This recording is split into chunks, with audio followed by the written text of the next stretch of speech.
the question is, how do you know there is overfishing? You have to do a study. Who does it?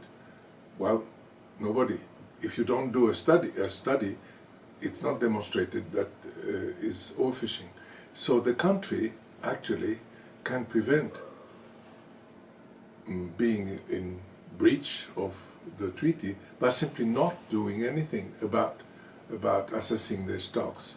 So basically, the treaty has been eviscerated before even it was agreed on, because you cannot demonstrate that anybody has overfished their stock, and therefore they should not be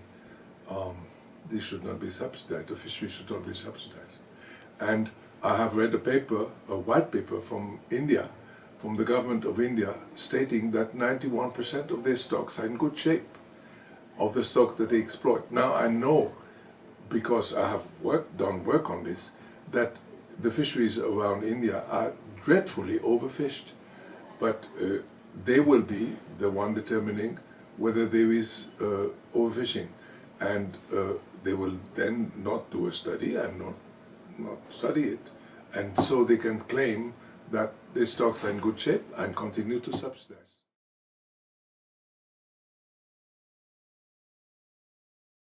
The MSC will have a problem because they will have to assess themselves the stocks that they say are in good shape, and they will not be able to use the assessment by the countries, because the countries, it is in their benefit not to assess the stocks, because otherwise they could not subsidize them.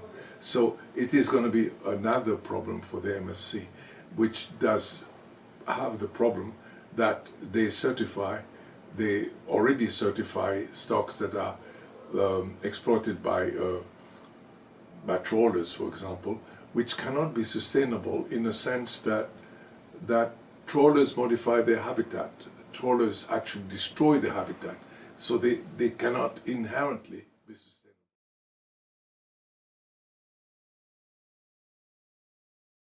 This is a contradiction in terms, because if a stock is overfished, what you must do is not fish it. And what keeps boats that are fishing in overfished stock, what keeps them in operation? Subsidies. So if you are really rebuilding a stock, then you don't need subsidies, because it's the subsidies that have led to the overfishing in the first place.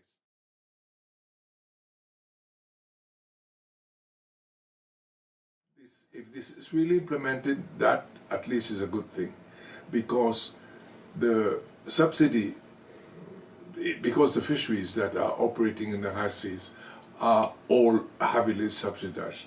So it means that if this is really implemented, then we will see, in principle, we will see no fishing in the high seas.